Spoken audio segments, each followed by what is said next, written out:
Welcome to STARCARD Podcast. Here at STARCARD Podcast, we get a glimpse at the age of Aquarius ahead of us. My name is Breakaway Ray. I like talking about the breakaway civilizations because we're breaking away from the one we're in now. I invite everyone to pay attention to whatever they're paying attention to. You can pay attention to this. I got some tarot cards for you. We're going to play 5-card Have a Nice Day. Let's go to the tarot cam. I'm going to do that again.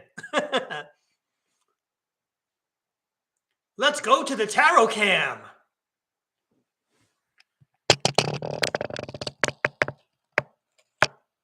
All right.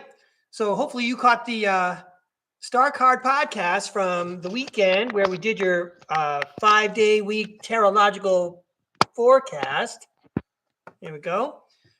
Someone asked about this special deck of gold foil cards. And what was it called? It's called Gold Foil Tarot. There are two kinds. This is the, I'm going to say this is the one with more color. And then I have another one that's like more light in color. But nevertheless, it's called Gold Foil Tarot. Comes in this nifty box. There we go. That's the book, the guidebook. I like using the guidebook from this other deck over here called Ethereal Bloom Tarot. This has a layout that I haven't seen from other books, so I enjoy looking at that one. You can see I have my old standby deck here. The one, there you go. There's the world card for you again. The one with all the words on it because I'm new to tarot, right? I'm just learning. I just started in March. I invite everyone to take up tarot themselves. It's pretty rewarding. And now let's play 5-card Have a Nice Day. Good morning to the tarot world. And by the way, these cards are for you whenever you're tuning in, whether you're tuning in live now. I see we have a couple of friends in the chat, or maybe you're catching a recording later.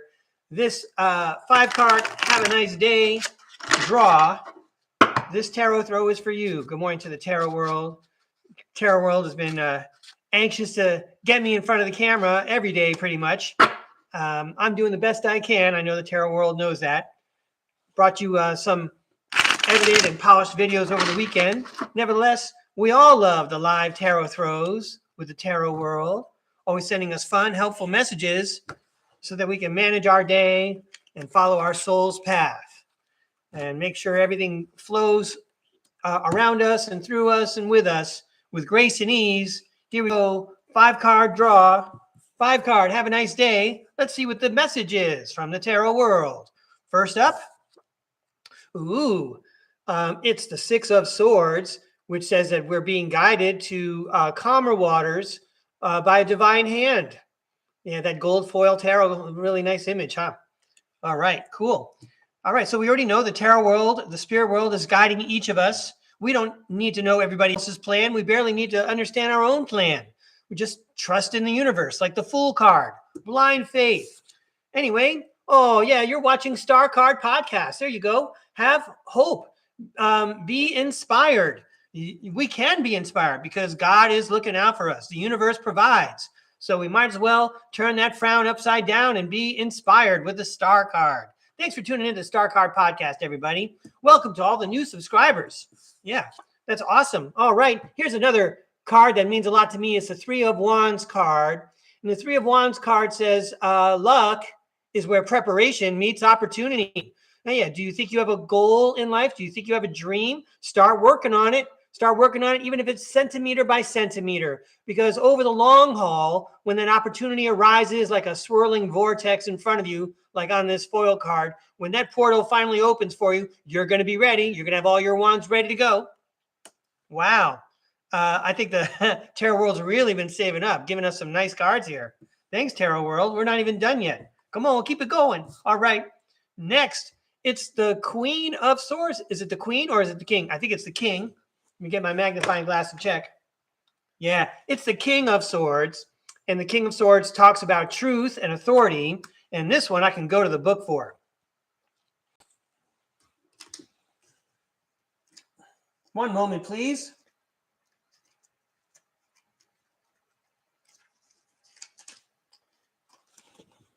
Okay, here we go. The King of Swords. intellect, leadership, power. A king sits confidently on his throne and wields a sword in his right hand. He is a symbol of what it means to master logic and intellect.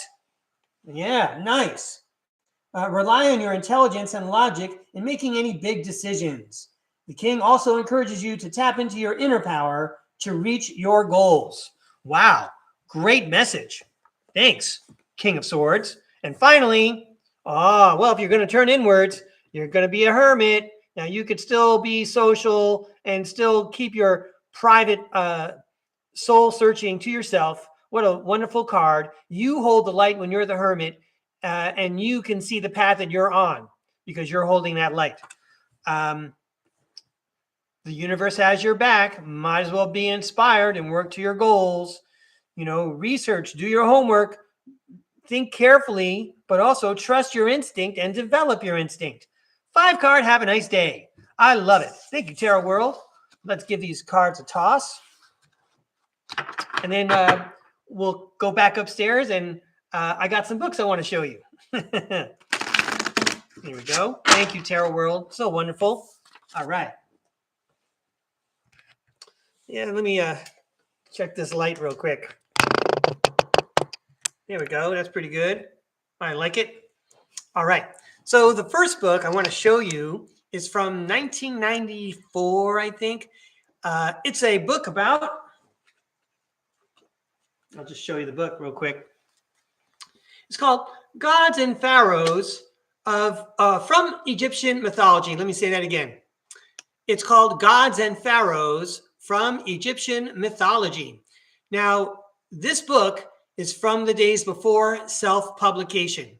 And the other book I'm going to show you is also before the days of self-publication. So what I mean by that is there's a lot of people that there was like a full-on community that had to decide what goes in the book, what gets printed, the publisher, the editor, the censor, the lawyers, the printing press people, however you used to work back in the 90s, okay? They all had to make a decision about what goes in this book. Now, I was teaching 6th grade at the time. I was a 6th grade teacher at summer school in the 1990s, but also during the regular school year, I taught what's called a 5-6 combination class. It means I had a class where there were 5th and 6th graders together because in the state of California, we rank at the bottom of the 50 states in per pupil spending on education, sadly. So they couldn't afford enough teachers. So they crammed 36 kids in a room. And it so happened that I got the class with 5th and 6th graders combined. So I have to teach 2 curricula, right? I actually enjoyed my time teaching combination classes. I'm trying really hard to stay focused here and not get into the workplace politics part of it. But I did enjoy teaching, elementary school. I did enjoy teaching the combination classes. I found them, intellectually invigorating, even though it was extremely time consuming. And for the times that I was teaching the combination class, I wasn't getting any extra money. So anyway, they didn't give me any stipend until later on. Anyway, again, back to the book, right? So I was sad when I was no longer able to teach 6th grade. I like 6th graders and I like teaching about ancient civilizations. What a surprise. In the 1990s, I'm a kid fresh out of college. I'm in my mid-20s and I'm teaching about ancient civilizations. That appealed to me even in high school when I discovered the ancient civilization of Phoenicia, spelled P-H-O-E-N-I-C-I-A. Phoenicia used to be where the country of Lebanon is now, and it's barely in any social studies books. And it's pretty remarkable because they were around for a long time. And as we talked about here at STARCARD Podcast, they gave Rome a run for its money.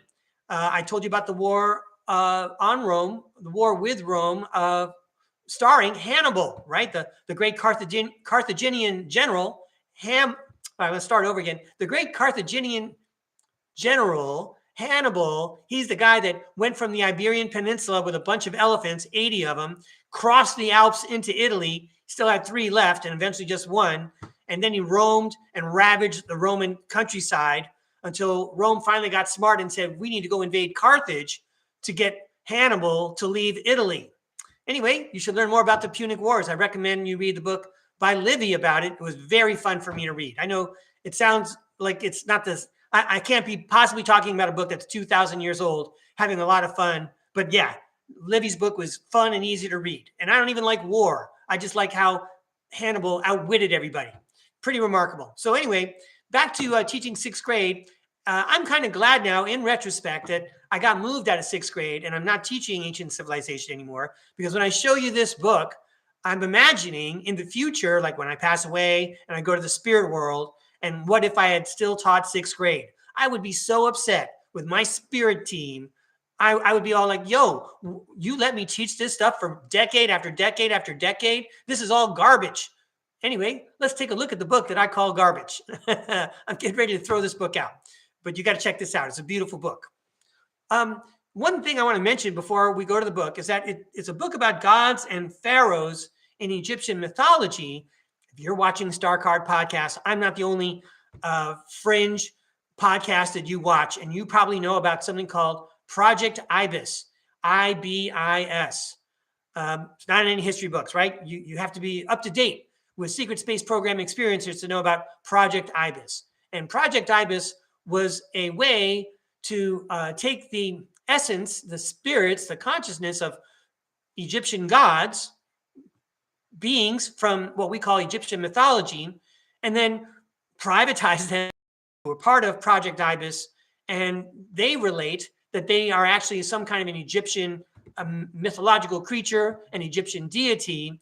And you know what? We won't find those hijacked Egyptian beings in this book. They are not in this book. They're not in any Egyptology book, right? Again, it's hidden knowledge. Our theme today, let's go downstairs and check out this book, because there's some cool parts in it. Great. I mean, it is a very beautiful book. Very beautiful. Here you go. You see that the pharaoh there has the double crown. It's supposed to unite the upper and lower parts of Egypt. He's holding some, royal business. I forgot what it's called. I think one is an ankh. I don't know. It's not important right now. But I want to show you, a couple of pictures here. Yeah. You know what? Again, from the 1990s, what a beautiful book, especially for upper elementary school children. This is a book to learn from. You got great illustrations, intriguing illustrations, and then, just enough reading where you can learn something. So we're gonna go back to this part in a minute. Yeah, check it out. This is what they say. Something happened in their Egyptian story. I'm not too fussy about it right now. There's a lion. Okay. Here's the conflict of Horus and Seth. All right. Those guys didn't get along. Here is the 7-year famine. Wow. A lot of interesting stuff in here. Okay. Here we have a color photo. Looks like an Egyptian beating a slave. I'm sorry to say. That's not nice. This looks like someone. Is that the Sphinx's head? Look at how high the sand is. All right. And more fun pictures. Okay. So there you go. It's a great book. And then, I flagged this page, the Book of Thoth. I had intended to read more about that, but hasn't happened yet. Before I check this book, I'm going to read it though. So let's go back to this picture. I love this. Okay. So they're showing you the traditional story of how Egyptian administration had slaves build their pyramids, and they were slogging them through the sand on sleds, and it was not fun. I mean, at no point does it sound fun to work in a desert building a pyramid. Now, of course, I don't believe that this is the way it happened at all. I do not believe this story at all, and I am relieved that I did not teach this for more than 30 years. Nevertheless, let's get this on the internet. You guys got to see this. This is in the 1990s. I got to read you this part in the book here. It says, I got it. Here I go. It is wrong to think that the pyramids were built by gangs of slaves toiling under the lash.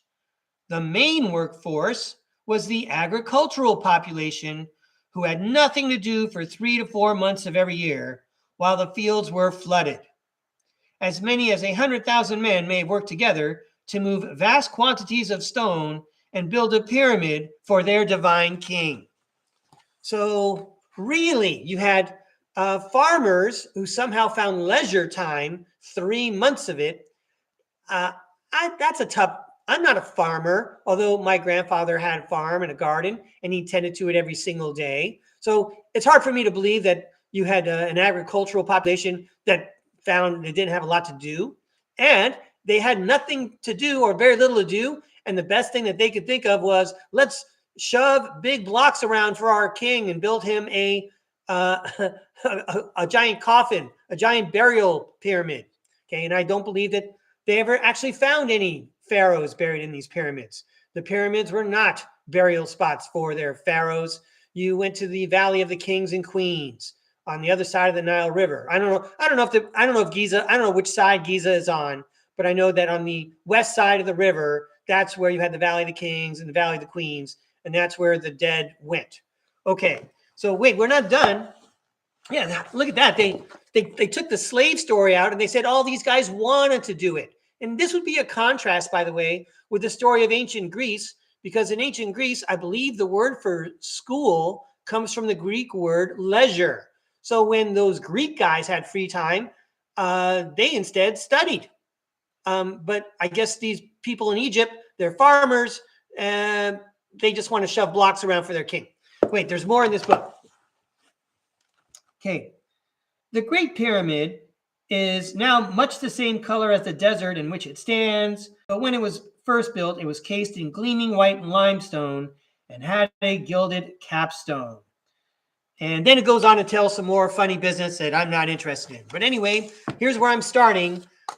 Hidden knowledge. You know, you're not going to find those privatized, militarized spirits of Egyptian deities in this book. Okay, just like the poem by Robert Frost, Stopping by Woods on a Snowy Evening, okay, that's been taken away from us also, okay? We're not going to know about that in a couple of decades. No one's going to remember that poem probably because they're saving it for mind control. So says Breakaway Ray. All right, I got some more funny business here. All right, this is awesome. Okay, by the way, in case there's someone new and you're wondering what's going on, I'm about 2/3 of the way through my presentation. And when I get through with my presentation, I'm going to throw some tarot cards. I'm going to ask the tarot world to comment on these books and the hidden knowledge and the state of hidden knowledge now in the year 2025. And then when we get to about the 30, 35-minute mark, I'm going to check in the chat and see if anyone wants a reading. If you hit the top fans button, I'm going to presume that you want a reading. That's the signal that you send me, okay? But otherwise, if you do want a reading in the second part of the show, please type all in all capital letters, tarot, please. We have lots of friends in the chat who help me in case I mess up. Anyway, this book is from 2005, I believe. A parent told me about this, and it's a history. Let's see, what does it say here? A short history of nearly everything. A short history of nearly everything. Yeah, they left some things out. I'm about to tell you what they are. But first, I want to show you how awesome some of these photographs are. And again, this is a publishing house that put this book out. This is not self-published. So in a book like this, okay, when you're claiming to present the history of everything, there's a lot of people involved. There's a full-on community deciding, besides Bill Bryson, what goes in that book. So I want to show you a couple of fun pictures. If I can find them, there's so many fun pictures. Yeah, we'll come back to that one. You can see I've got Post-it notes everywhere from, the days of when I would show these to students. So I don't know. I would show this to the class, this picture here. And I'd invite the class to guess what it was. And I'll give you a moment to think about it. Okay. So guess what? This is a refrigerator graveyard. Refrigerators use refrigerants with chemical compounds that are so dangerous that they need to be disposed of in a different way. And it looks like they stack them up really tall here. Let me see if I've got a little caption to tell about that. So that's kind of like a remarkable picture if you've never seen or even heard about that before. Opposite, discarded refrigerators waiting for the CFCs in their cooling systems to be removed. Okay. All right. Next. Here's another picture. Class really enjoyed. You can see the penguins down there in the left center. This is down in Antarctica. Look at that beautiful ice. Hey, Earth. You're a beautiful planet, Earth. Wow. Beautiful. Sorry about the mess, Earth. I just got here, but I'm trying to help clean it up. Okay, and then, okay, can I show that guy? All right. So one of the things I studied as a teacher, especially as a 4-5 combination class teacher, was Louis Agassiz, Agassiz, and he was famous for exploring glaciers.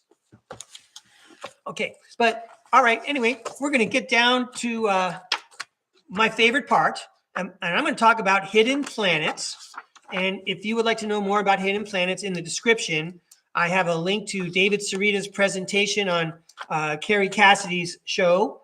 And he discusses all the planets that we don't learn about in school. So this is a beautiful picture. It's an artist's rendition. Let me see if I can do this so you don't get the glare. Here we go. It's an artist's rendition of the surface of planet Pluto, looking at its moon, Charon, Charon. And you can see Pluto is just an icy rock here. But I have a couple of suspicions about planet Pluto. I suspect that planet Pluto is a lot like what we call the Earth's moon, and a lot like the planet Mercury. It's probably like the moon Mimas, M-I-M-A-S, which is out by planet Saturn.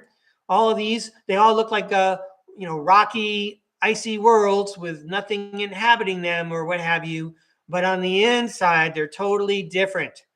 And another thing I'm learning from Secret Space Program experiencers, which I've talked about on other podcasts, including the Typical Skeptic podcast, is that out on planet Pluto, they have a giant cyborg factory. And you really, you're hoping, if you have the cyborg factory, or you're trying to keep that stuff quiet, you're hoping that people like me don't teach about planet Pluto, because you don't want kids using their imagination and remote viewing planet Pluto. Think about all the planets that we don't know about, and so we don't think about, and so we don't travel to them when we're doing astral traveling, when we're dreaming, for example. So I want to read to you. This book was published before they excused planet Pluto from being a planet, and they're calling it a dwarf planet now. And I want you to check out what Bill Bryson had to say about planet Pluto. I know I've got it here. Here we go. The moon Charon, as it might appear from the surface of its mother planet, Pluto. The discovery of Charon in 1978 meant that Pluto was much smaller than previously supposed, smaller even than our own moon, and arguably not a planet at all, but merely the largest of a body of orbiting dark objects in a zone known as the Kuiper Belt. Okay, so even Bill Bryson is being dismissive of Pluto. I'm not saying he's doing it consciously or deliberately. Well, let's show you the better picture. I'm not saying he's doing it consciously or deliberately. I didn't deliberately, teach the wrong things about Egypt for 4 years to children and confuse them. Okay. I think that the information Mr. Bill Bryson got is what he's presenting. But you know what else I got on my mind? Yeah.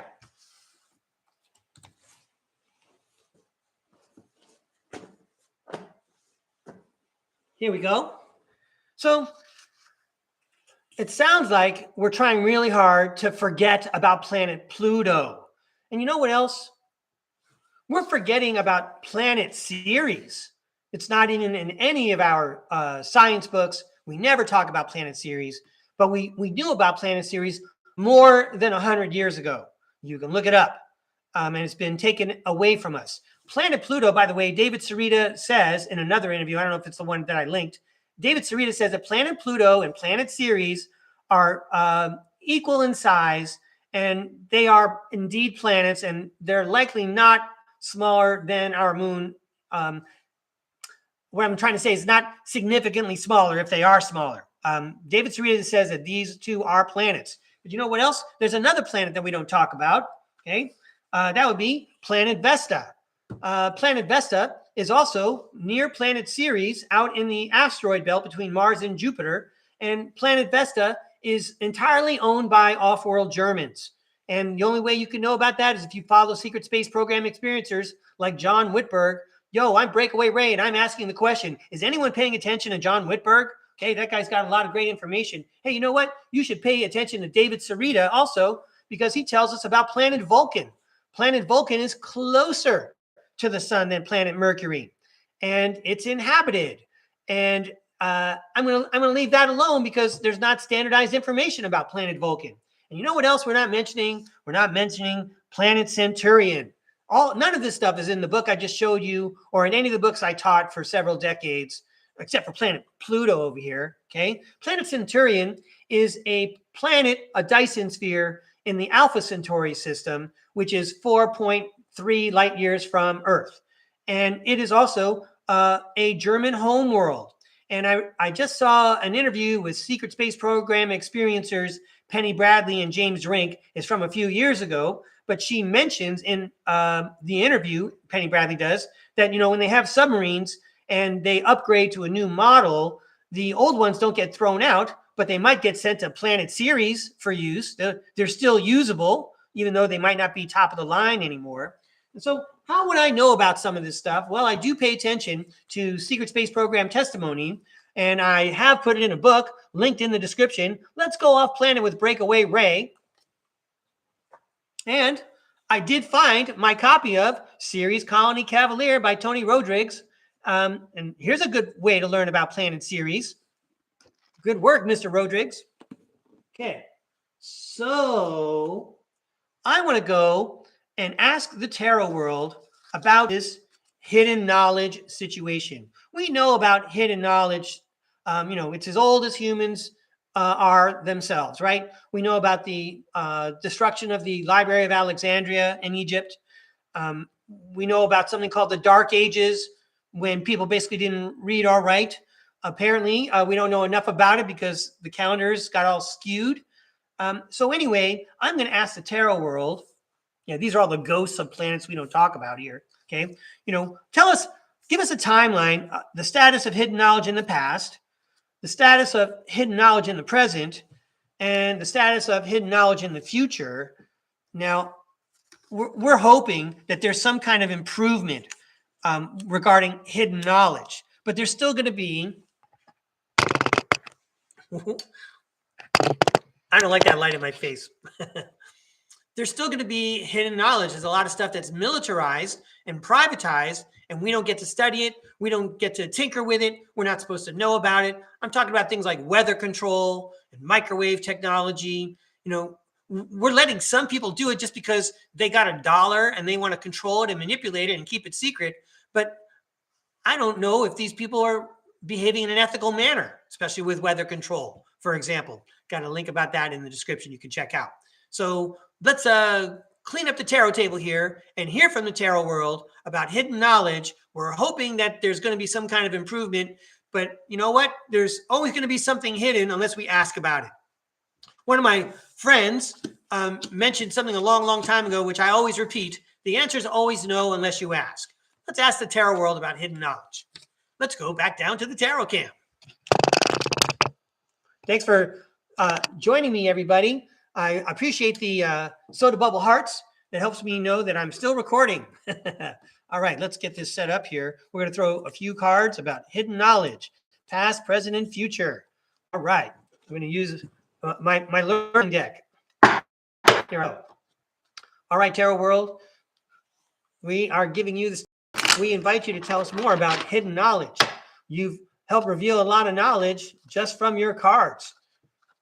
Maybe you could tell us more about hidden knowledge all around us, because things are changing.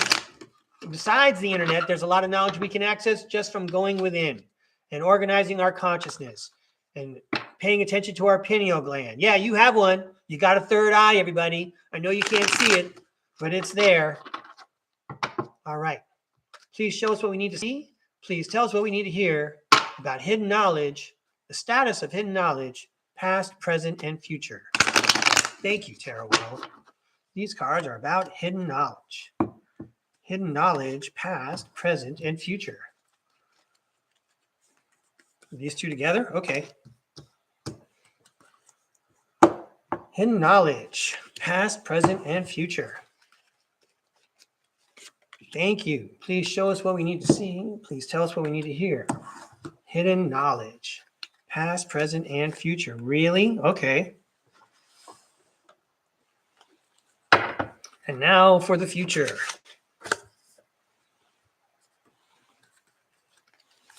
Past, present, and future, please.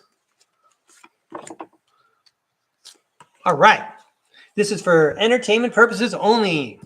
Let's hear from the tarot world about hidden knowledge, past, present, and future. In the past, 10 of Wands, it was probably a lot of work, a great burden to have knowledge and to acquire it and pass it on.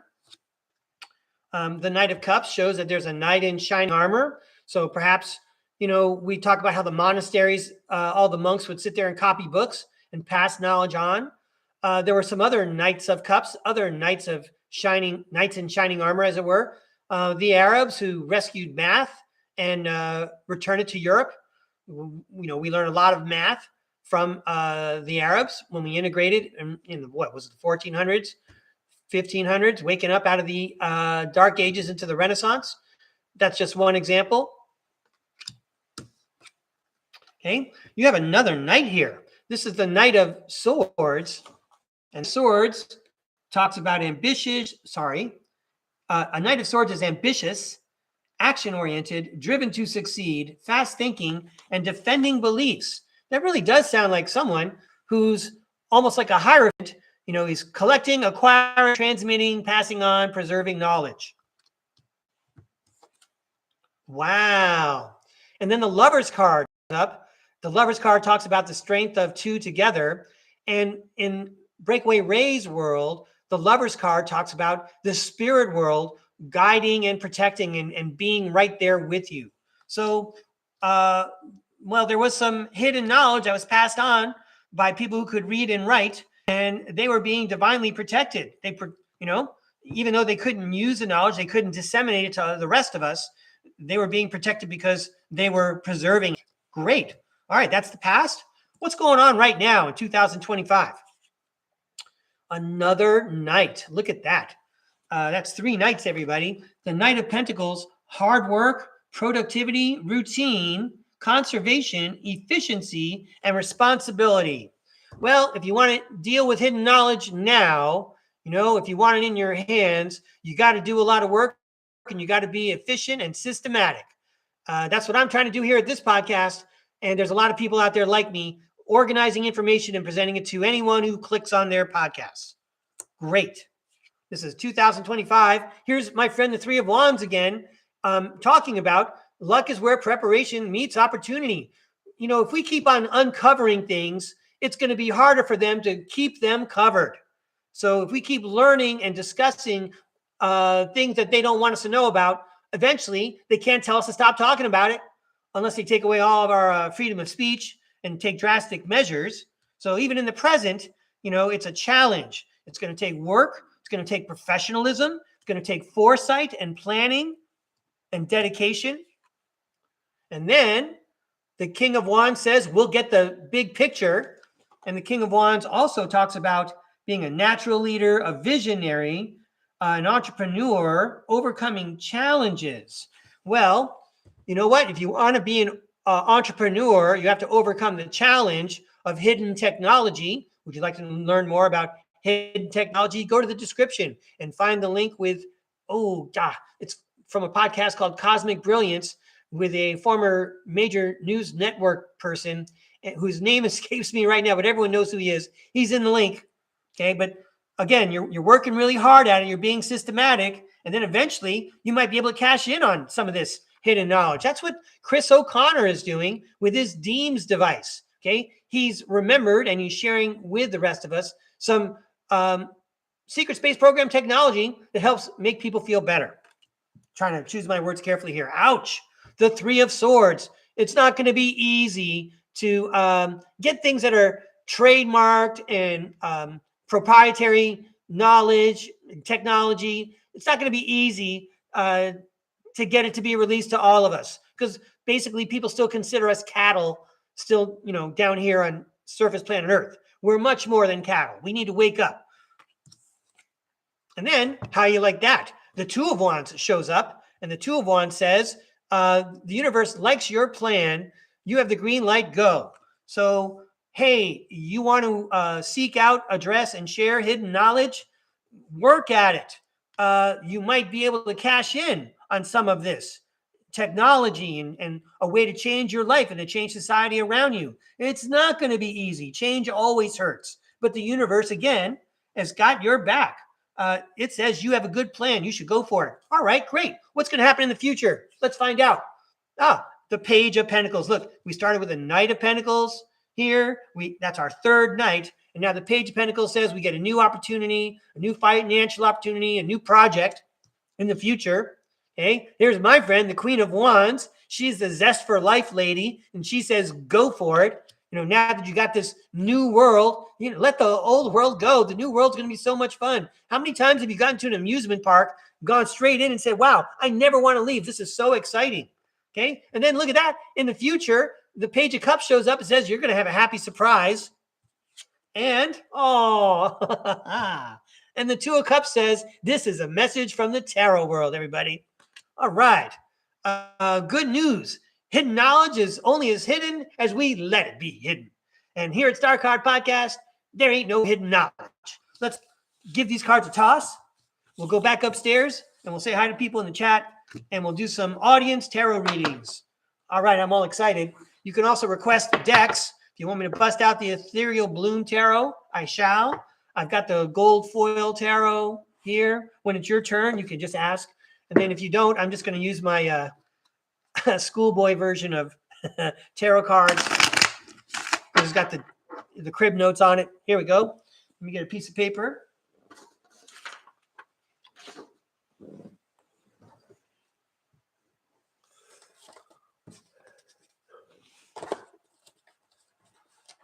Oh, there we go.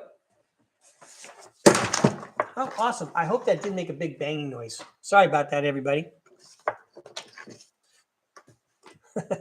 Yeah, sorry about that. All right.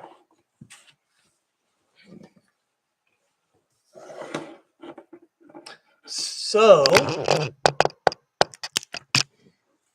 hi, Lisa Talcott. I see your name in the chat there, and I see you have a number by you. I'm going to write you down for a reading, Lisa.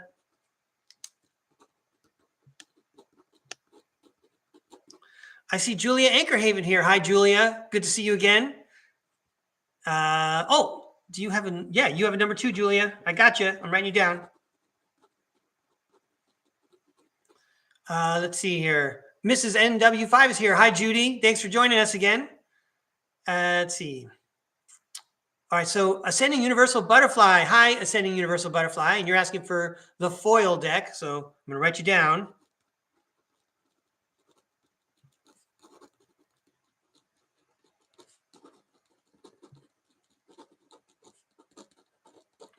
All right. Oh, hey, Judy wants 1 card. That helps me, Judy. Thanks a lot.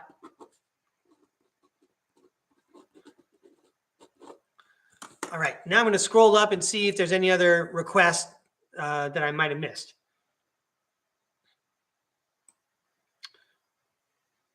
All right, I got Lisa. I got Ascending Universal Butterfly. Oh, Elisa R. Hi, Elisa R. Thanks for joining us. Oh, you're asking for a reading. Got it, Elisa R. I'm writing your name down. Thank you. Let's see what else we got going. I think I just saw Silent Dreamer. Hi, Silent Dreamer. Silent Dreamer, I see you would like a reading. I got you. Okay.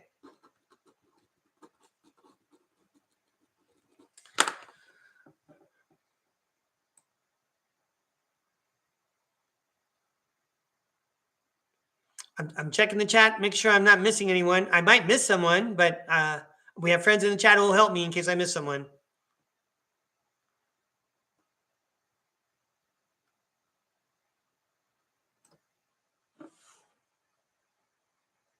Okay, and I see a message from Julia. Oh, hi, Sally Forth. Thanks for joining us. So, reopening the Mystical Wellness Studio.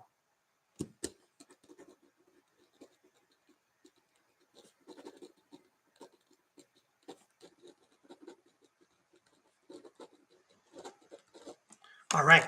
So I'm gonna go. I'm gonna go back downstairs, and I'm gonna read tarot cards for these people. There's still room for more if someone wants to drop a message in the chat, or in case I miss somebody. But let's see. I got Lisa Talcott. Wait a second.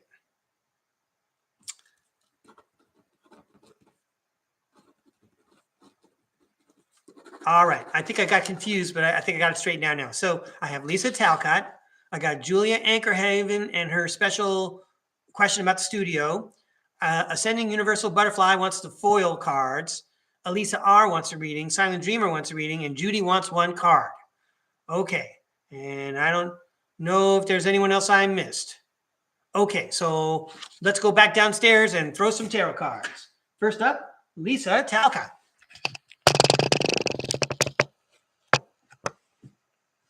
All right.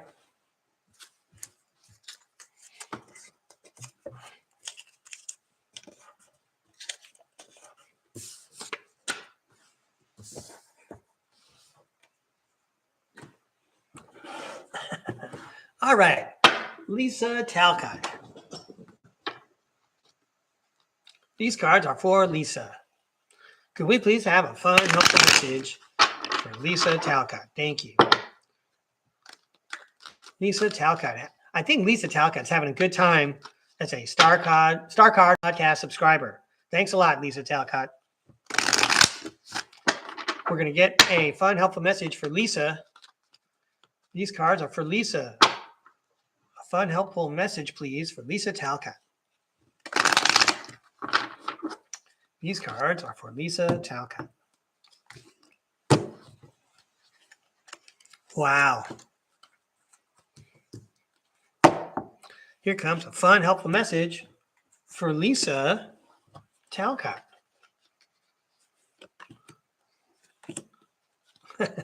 All right, I just saw your message, Lisa. Thank you very much. I hope I do it again. The cards are feeling really good today. Here we go. First up, it's the Five of Wands card. And Five of Wands talks about conflict and also respecting boundaries. Talks about rivalry, competition, disagreements, strife, and tension. But it also talks about avoiding conflict, respecting differences, agreeing to disagree, and promoting diversity. And then another thing we can mention that I read in another tarot guidebook is that, they're all hitting, the Five of Wands together or whatever. No one's actually getting hurt. This almost looks like it's it's kind of like the Jets in the movie West Side Story, the Jets and the Sharks. They're doing more dancing than hurting each other. Okay. Oh, yay. It's the Page of Cups guy. Out of that conflict and respecting boundaries and respecting each other's differences, there's going to be a happy surprise.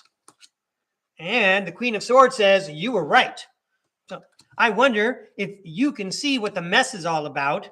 And the happy surprise is that everyone's going to recognize that you understand it and you were right. I don't know how close I am, but that's the kind of story I'm seeing so far. Yeah, the Queen of Swords, again, she says you were right. And then look who shows up. It's the King of Cups. Maybe, since, all right, I'm going to sound like I'm being on the playground. I'm being silly here. Since you're so smart and you figured it out and you're always right, guess who gets promoted?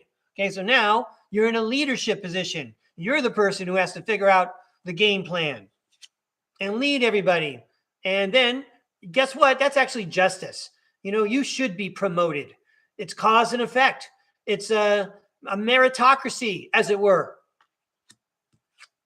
And then, yeah, you might also get a raise and long-term success, says the Ten of Pentacles. Wow, and a lot of opportunities, says the Seven of Cups. Hey, congratulations, Lisa Talcott. I don't know how accurate I am, but that was a fun story. That's a great story to take with you as you commute to work. You can feel so confident based on a reading like that, knowing that you're on the right path. You're seeing things clearly with your pineal gland, your inner eye, and as well as sorting things out logically and rationally. All right. Thanks, Lisa, for inviting me to read. I really appreciate the practice. Julia Anchorhaven wants to know about reopening the studio. Whoops, wrong deck. There we go.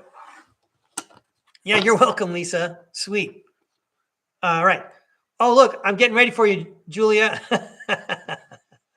Sorry, I should not have shown that to you. All right, the tower card is a lot of fun now. So anyway, Julia wants to know if she should open or reopen that studio. I feel like it's a good idea. The tarot world doesn't always agree with me. The tarot world's probably going to say something inspirational, but let's go ahead and ask that question. Hey, tarot world, our friend out in the UK, Julia Anchorhaven, she works so hard to deliver messages you want everyone to hear. Maybe we could deliver a fun, helpful message to her. Should she reopen that health and wellness studio? Should she reopen that studio?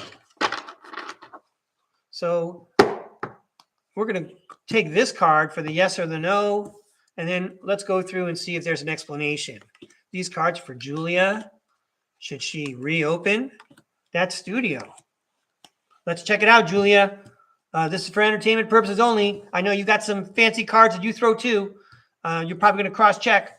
Anyway, right on. Here we go. It's the Queen of Pentacles. And that sounds like a yes to me. And let me read the words on here.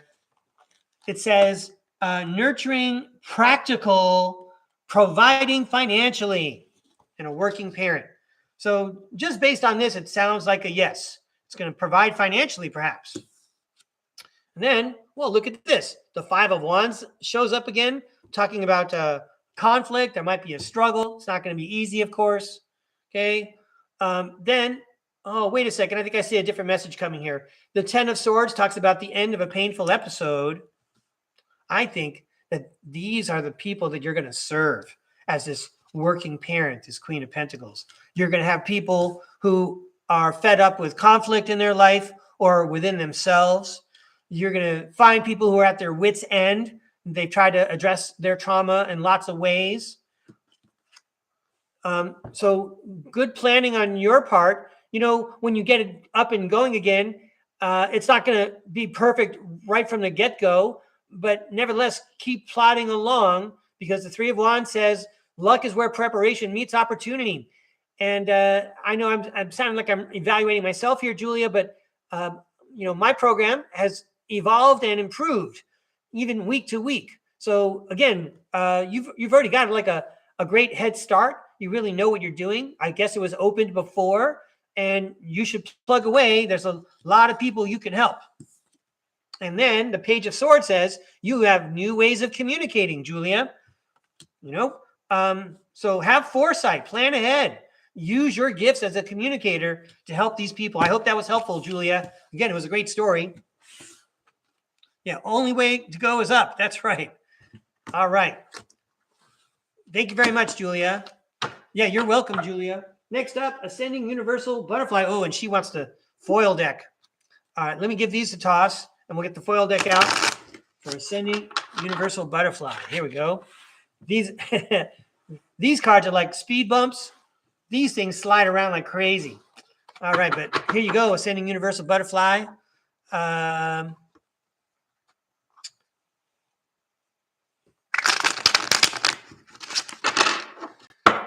about a fun, helpful message for our friend, Ascending Universal Butterfly, another person who really enjoys the subscription to STARCARD podcast. I read all your appreciative comments, everybody. I want to say thanks to Ascending Universal Butterfly for the comments written in the chat that I get to read later. Feels like you're putting an apple on my desk every day, Ascending Universal Butterfly.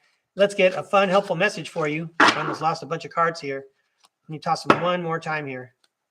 These cards are for Ascending Universal Butterfly.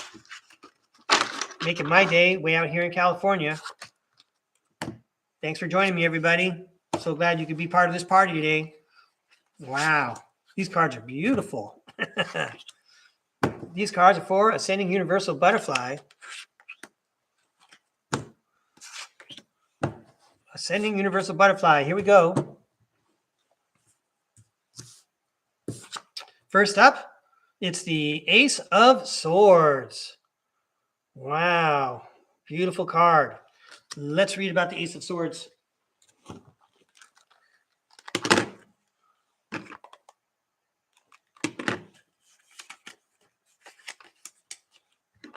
The Ace of Swords. New ideas, vision, breakthrough. A hand holding a double-edged sword emerges from the clouds. The sword is adorned with a crown and wreath, symbolizing empowerment, truth, and victory. This card signifies a breakthrough of ideas and having the mental clarity to carry them out. Sweet.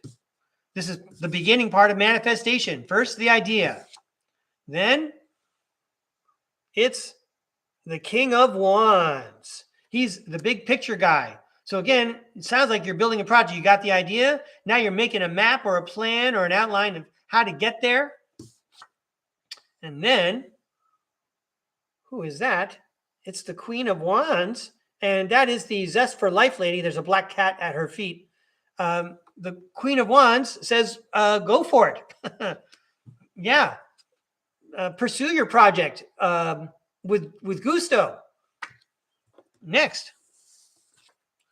Oh, yeah. Keep working at it. The Eight of Pentacles. You're doing skill development. It's going to take some time. You're not an Olympic swimmer just because you like frolicking in the kids section of the pool, right? You got to practice every day. You got to, move forward centimeter by centimeter. Next up, it's the Emperor. Then you'll be in control. Yeah, once you have mastered your skill, you have all the power. Nice.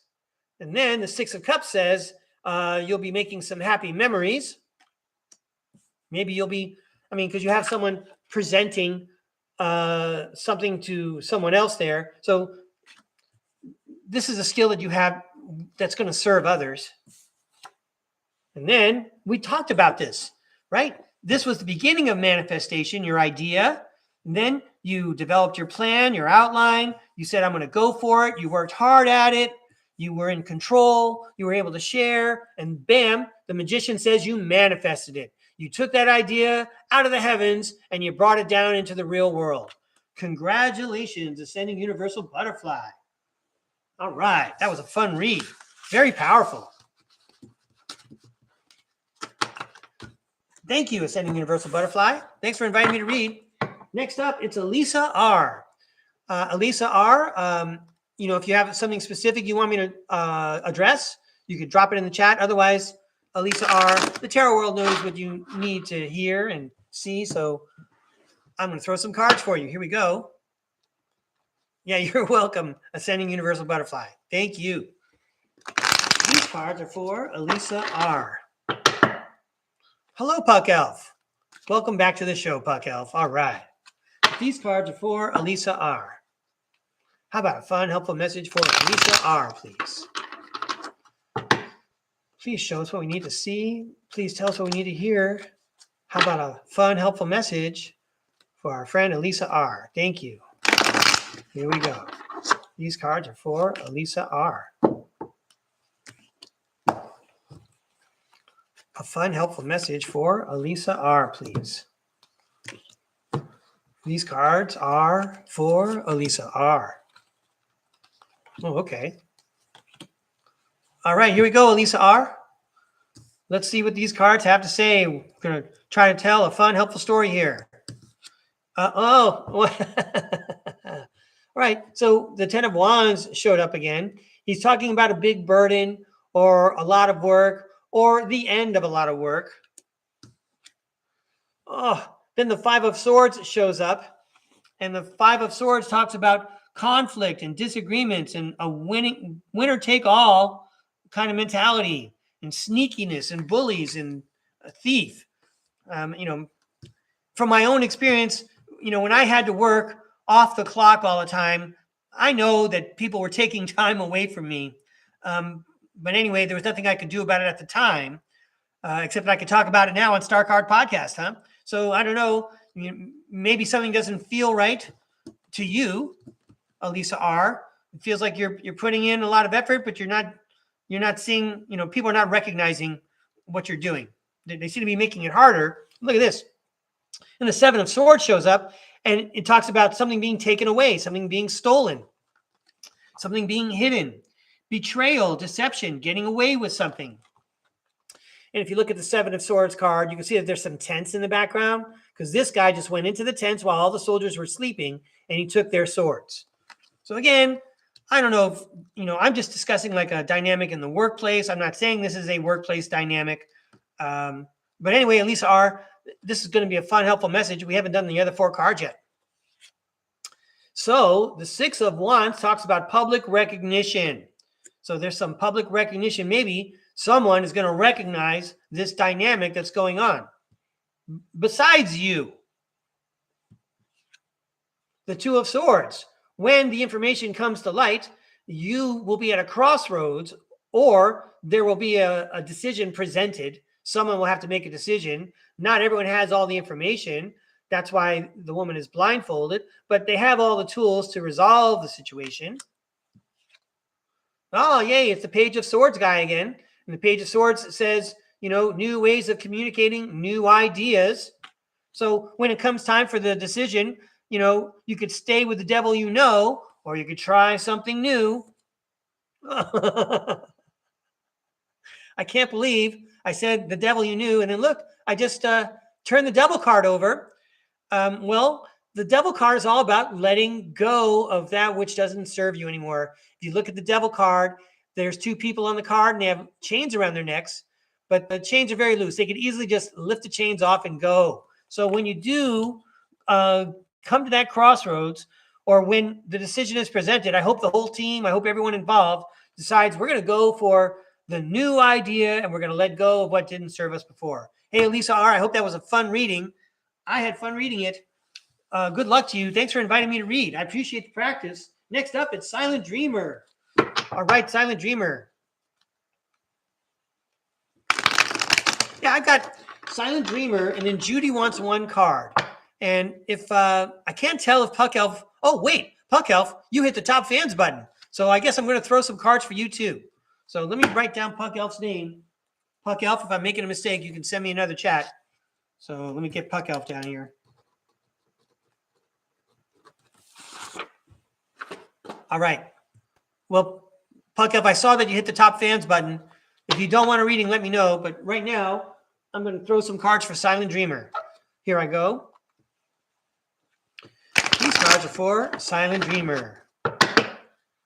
Please show us what we need to see. Please tell us what we need to hear to send a fun, helpful message to Silent Dreamer.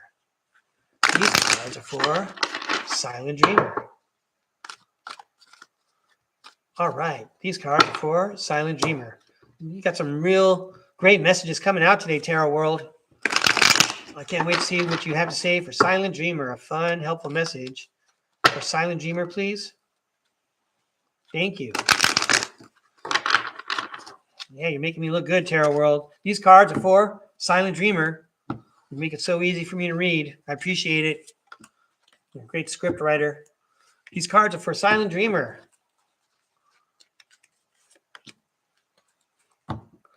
These cards are for Silent Dreamer. Here we go. Hey, the Magician.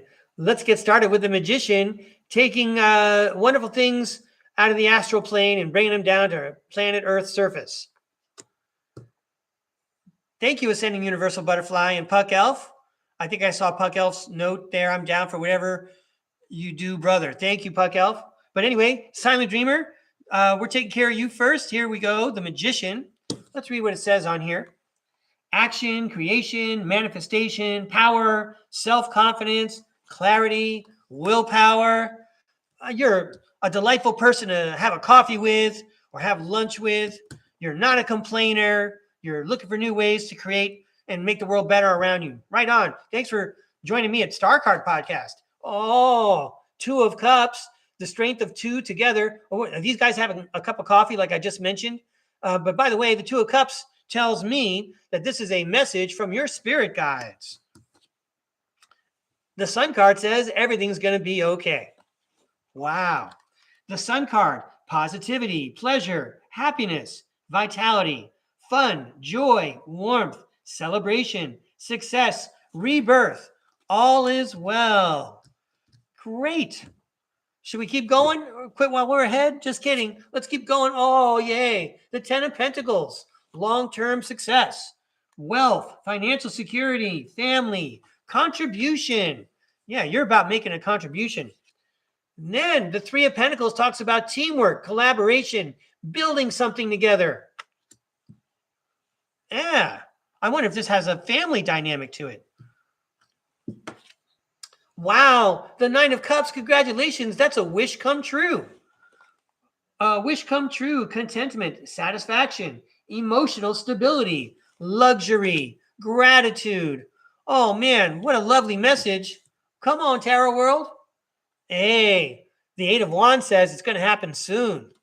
All right. I like that, Silent Dreamer. Good luck to you. Wow, that's a real adventure. Next up, Judy wants one card, and then we'll take care of Puck Elf, and then I'm going to close up shop for today. Let's get one card for Judy. But first, let me toss these.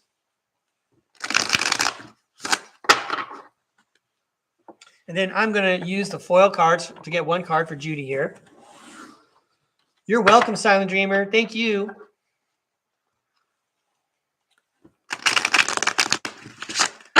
And we have one wonderful, fun. All the cards fell in my lap. See, I told you they were slippery. Time out, everybody. This one was face up there.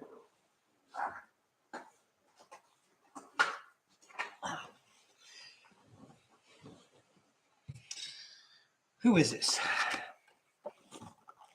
Well, the first card that I mentioned here was the Justice card. The Justice card is about cause and effect and balance and law. And so, Judy, I'm going to make that your one card. And I hope you know what the tarot world is trying to signify to you. Thank you very much, Judy. And now I'm going to clean these all up. Gee, they were all nice cards today. And then we'll throw some cards for Puck Elf.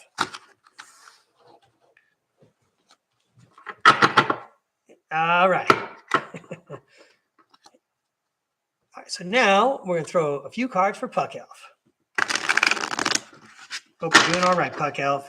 Thanks for taking time out to join me, Puck Elf. Really appreciate it. I really appreciate your support. We're going to throw you some fun, helpful cards. Here we go. A fun, helpful message for Puck Elf, please. A fun, helpful message for Puck Elf, please. Woo.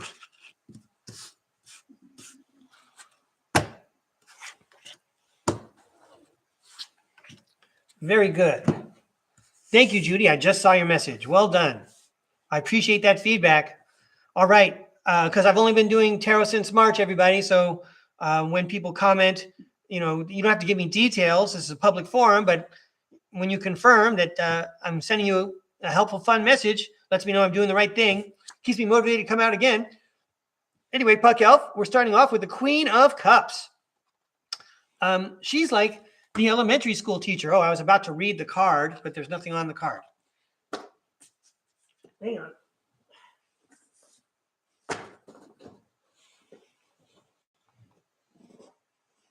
And I misplaced my other book. Okay, hang on a second. Yeah, you're welcome, Puck Elf. The Queen of Cups. I'm going to look it up right now.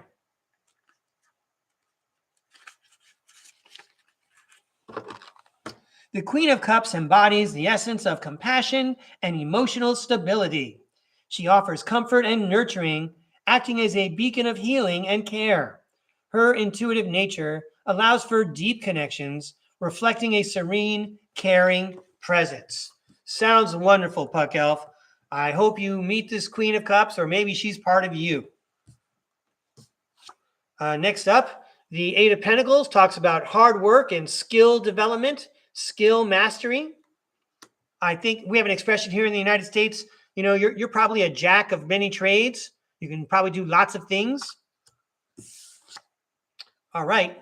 And then I'm happy to say the King of Swords shows up. The King of Swords is on your side. I'm going to read about that.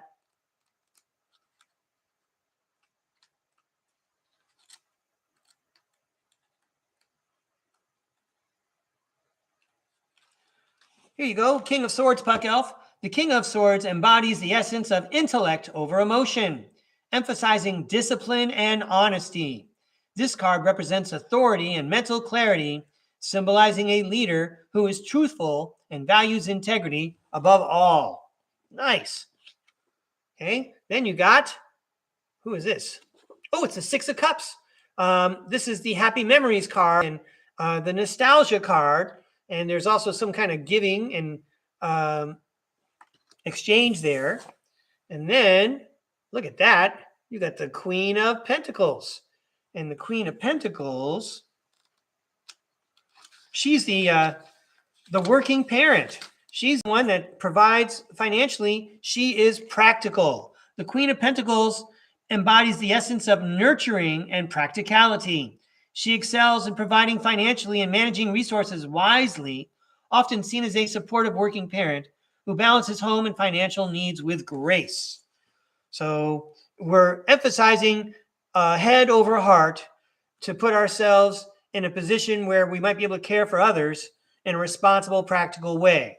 I don't know if there are other people in your life, Puck Elf. This could also be someone moving out of their way to help take care of you.